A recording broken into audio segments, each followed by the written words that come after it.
आगमकारों ने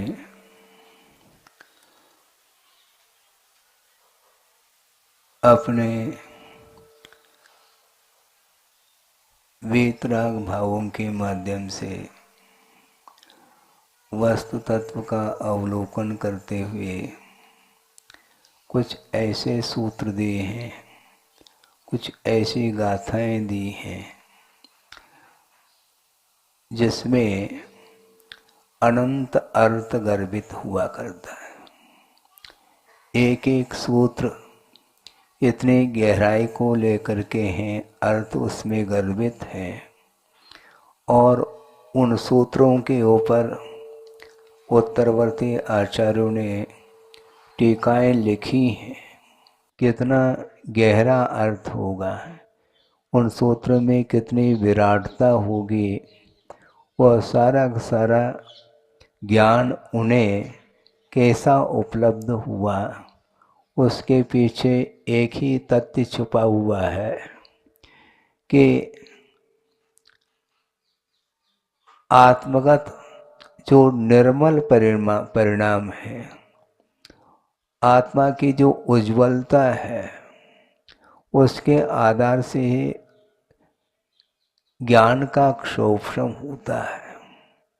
बल्कि क्षोभशम में इतना आश्चर्य नहीं है, क्योंकि अल्प ज्ञान के माध्यम से भी क्षायिक ज्ञान को भी उपलब्ध किया जाता है।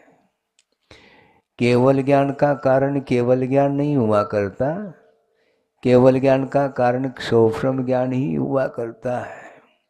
और अल्प मात्रा में भी मान लो यदि ज्ञान उपलब्ध है और उस उपलब्ध ज्ञान का यदि सदुपयोग करने में जो तत्पर है, तो उसका अब संसार बहुत अल्प बचा है।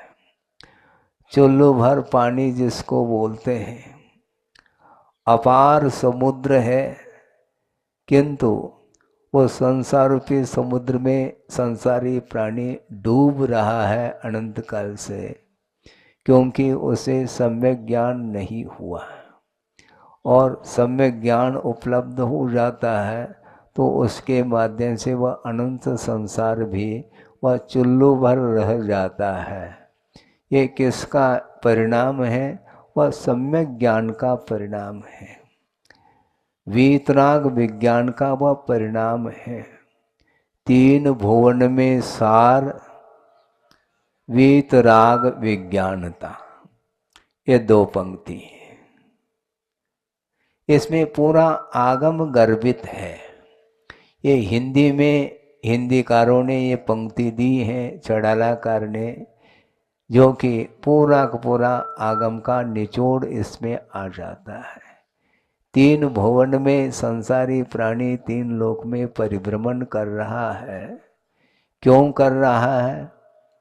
सारभूत वस्तु क्या है अभी तक ज्ञात नहीं हुआ, और जो असार है उसी को सार समझते हुए उसमें वह डूब रहा है और आनंद का अनुभव करना चाहता है। एक तात्कालिक आनंद है, तात्कालिक शांति है, तात्कालिक ही सुख का वह संवेदन करता है। किंतु आचार्यों का कहना ये है कि इंद्रिय के विषयों के माध्यम से उत्पन्न होने वाला जो सुख है वह सुख नहीं, किंतु सुखाभास है। सुखाभास का अर्थ का सुख का आभास हो रहा है, वस्तुतः वह सुख है ही नहीं। इस प्रकार का श्रद्धान अभी तक नहीं हो पाया, और श्रद्धान हो जाए फिर वह संसार समाप्त होने में देर नहीं लग सकता। इतना सा कार्य है वह अभी तक नहीं हो पाया। बड़ा आश्चर्य लगता है, विस्मय होता है, इसको कौन समझाए, नहीं समझ में बात आती है।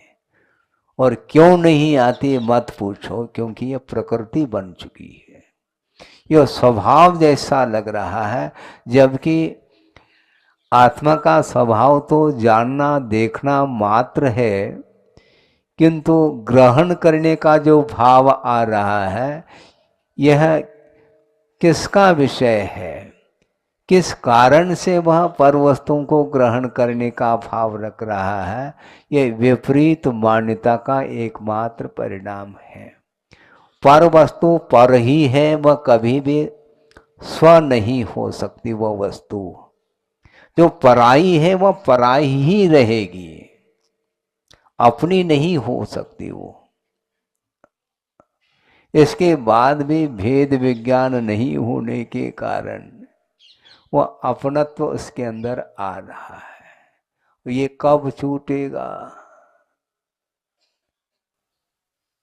कितना समय व्यतीत हुआ खजुराहो में है?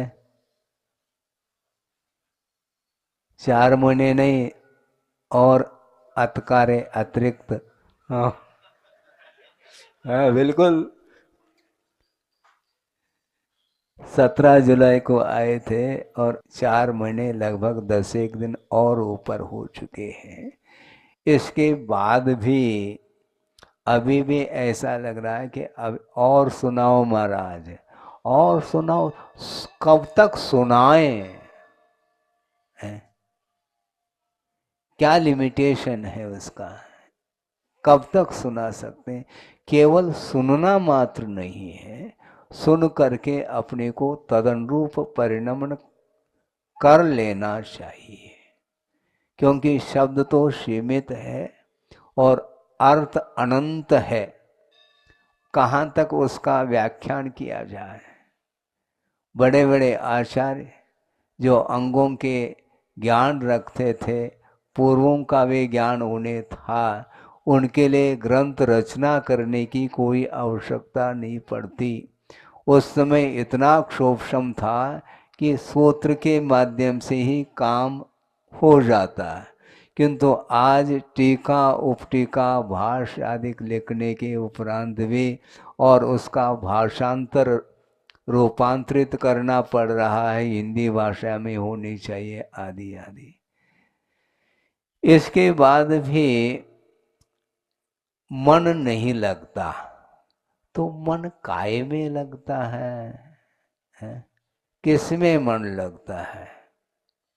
बोलो। जो परवस्तु है उसी में मन लगता है, और क्षेत्र को भी अपना मान लेता है वो। हाँ, भारी समस्या है। सामान्य इसको रुचता नहीं, विशेष रुचता है। क्या है महाराज? सब लोग तो, आप कहाँ रहते हैं? भारत में रहते हैं, ऐसा कोई नहीं कहता। हम सब भारतीय हैं, क्योंकि इसमें सामान्य है। अब विशेष क्या? हम सतना के हैं, हम अशोकनगर के हैं, हम ललितपुर के हैं, हम टीकमगढ़ के हैं, अमुक तमुक, ये सारा सारा विशेष। ये विशेष जो है यही राग द्वेष के लिए कारण सिद्ध हो रहा है। 3 लोक में सभी हैं, हैं? 3 लोक के बाहर एक भी जीव जा नहीं सकता, बल्कि अनंत शक्ति के धारक जो शुद्ध परमेष्टि हैं वे भी इस लोक के बाहर नहीं जा सकते। लोक के बाहर क्या है उसका ज्ञान तो उन्हें हो रहा है। अलोक आकाश में क्या है? मात्र शुद्ध आकाश द्रव्य है, वह भी केवल ज्ञान का विषय बन रहा है, किंतु जा नहीं पा रहे हैं। क्यों? निमित्त का अभाव है, पटरी बिछी नहीं है। जहां तक पटरी है वहीं तक ट्रेन जाएगी, और पटरी के अभाव में जा नहीं सकते। उसी प्रकार जो जीव और पुद्गल के गमन में जो सहयोग प्रदान करने वाला द्रव्य है, जिसको द्रव्य हैं, वह लोक के बाहर नहीं होने के कारण केवल भगवान की गति भी 3 लोक के बाहर नहीं है, और लोक के अग्र भाग पर जाकर के विराजमान हो गए।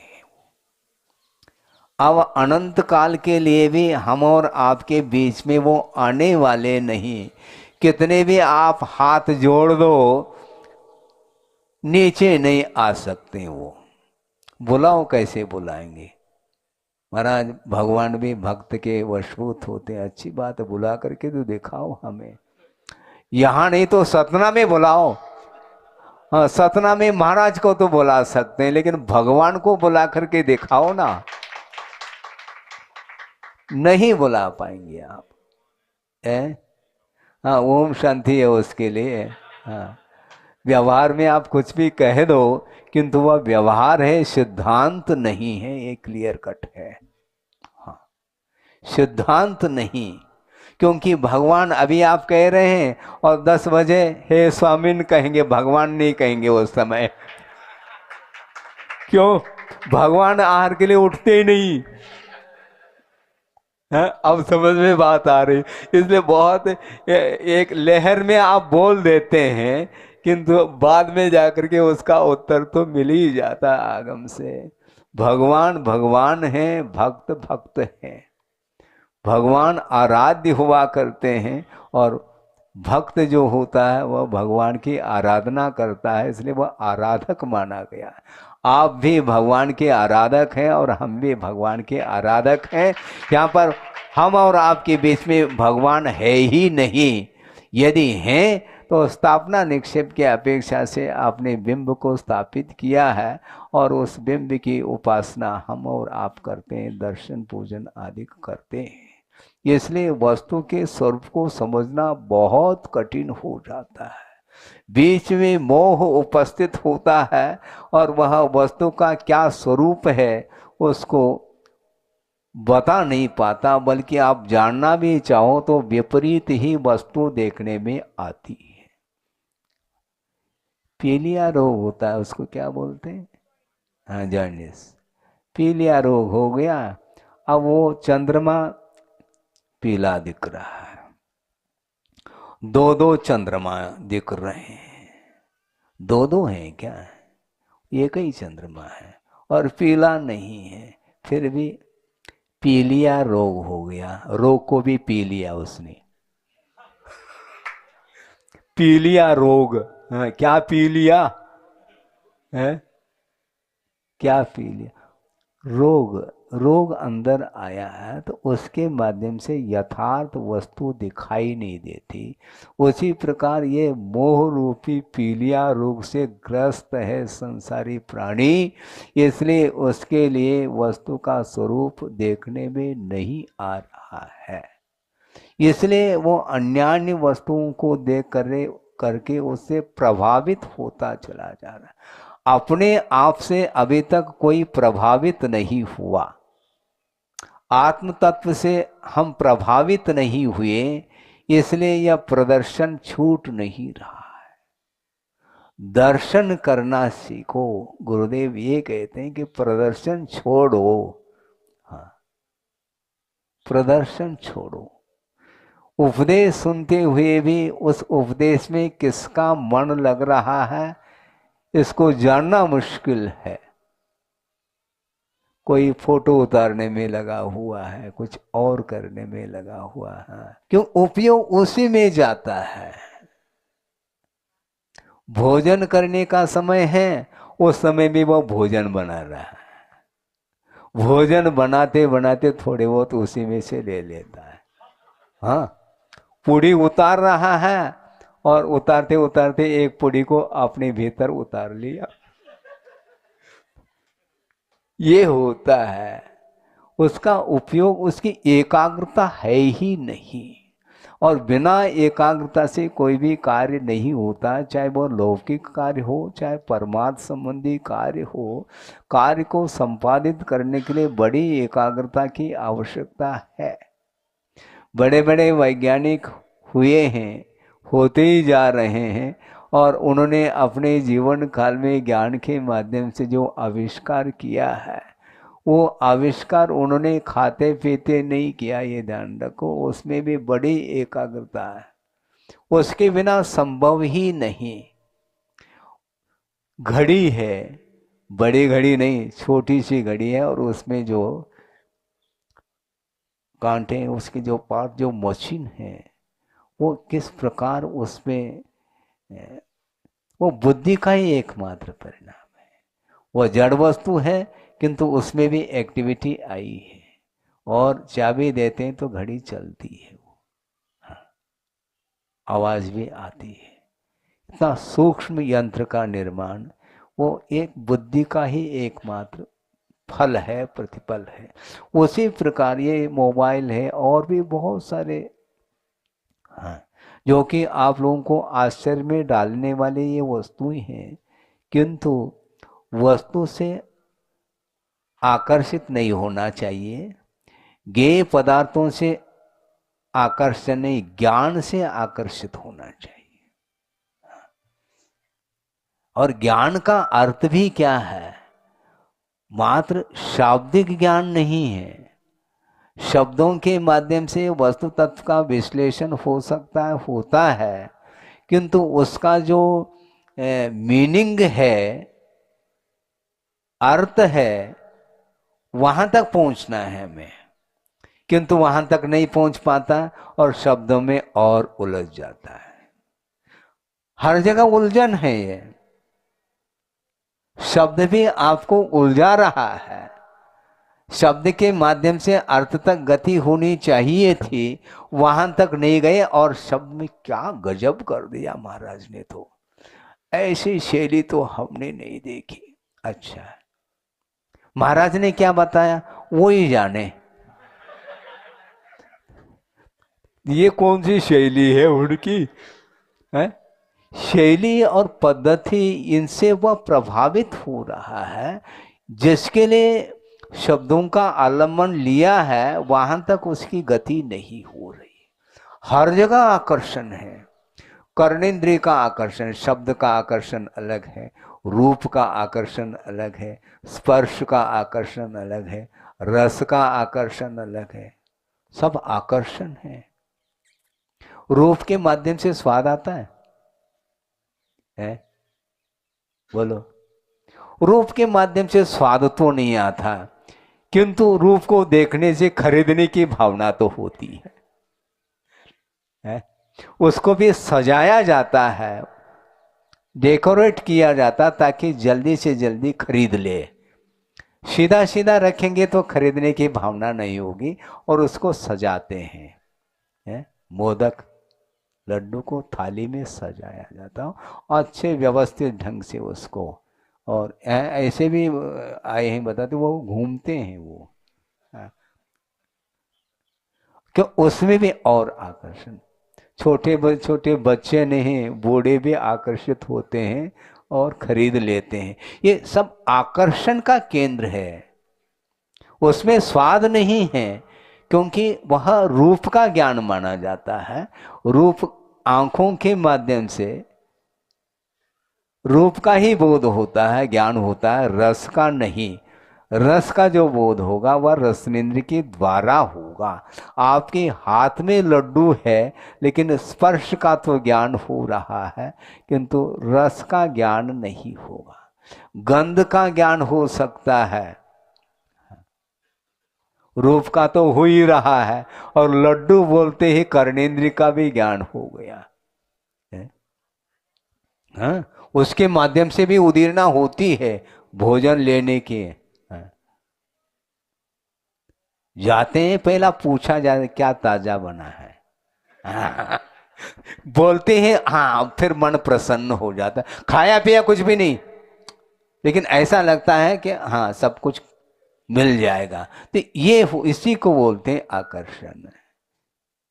रूप के माध्यम से, शब्द के माध्यम से, गंध के माध्यम से, रस के माध्यम से, स्पर्श आदि के माध्यम से भी, ये कालांतर में भी इसको रस आता रहता है। भोजन करते समय तो रस आ ही रहा है, भोजन समाप्त होने के बाद भी वह 1 महीने के उपरांत भी उसकी स्मृति हो आती है, भैया उस समय हमने जो लिया था, जो स्वाद आया था, उसी को बनाना है। वही बनाता है वो। ये क्या है? स्मृति, मनोजन्य ज्ञान इसी को बोलते हैं। इस प्रकार 5 इंद्रियों के माध्यम से और मन के माध्यम से संसारी प्राणी पर वस्तुओं में उलझता चला जा रहा है। इसलिए आत्मा का जो स्वरूप है, जो अमूर्त आत्म तत्व है, वह विषयातीत सुख का अनुभव करने वाला वह तत्व है, किंतु अभी तक उस तत्व से वंचित है। मुझे चाहिए चाहिए कह देता है, किंतु चाहिए कहने से किसी को कुछ नहीं मिलना। पुरुषार्थ करेंगे और पर वस्तुओं के प्रति जो हमारा लगाव है, जो अटैचमेंट है, उसको धीरे धीरे कम तो करो। पूर्ण रूप से छोड़ना तो बहुत कठिन है। हो सकता है किसी का, इसीलिए कोई खरीदे अथवा न खरीदे, आचार्य कहते हैं अपना कर्तव्य करो। निश्चित रूप से आज नहीं कल कोई न कोई एक आध व्यक्ति तो ग्रहण कर ही देगा। और मान लो नहीं भी ग्रहण करें, किंतु उनकी कल्याण की भावना से जो उपदेश दिया गया है, इसके माध्यम से उपदेश देने वाले को तो प्रॉफिट है ही। हाँ, यहाँ पर कोई घाटे का सौदा है ही नहीं। हाँ, पक्की बात है। क्योंकि आचार्यों ने कहा निरपेक्ष भाव के साथ कल्याण की बात भव्य जीवों के सामने रखनी चाहिए। उसके माध्यम से निश्चित रूप से उसका भी जो कर्म है वह ढीला हो सकता है। पहला ढीला किया जाता है, फिर बाद में एकदम जो है ना नहीं हो सकता। इसीलिए ज़्यादा नहीं कहना चाहता हूँ। इसलिए पर वस्तुओं के प्रति जो मोहजन्य भाव है, जो विपरीत मान्यताएं हैं, उनसे अपने आप को मोड़ने का पुरुषार्थ करेंगे तो निश्चित रूप से जो आप चाहेंगे वह वस्तु मिल सकती है। किंतु हमें बाहरी वस्तुओं को खरीदना नहीं है, किंतु जो आत्म तत्व है, जो निजी वस्तु है, उसी को प्राप्त करने के लिए पुरुषार्थ किया जाता है, जिसको मोक्ष पुरुषार्थ बोलते हैं। अहिंसा परमो धर्म की जय।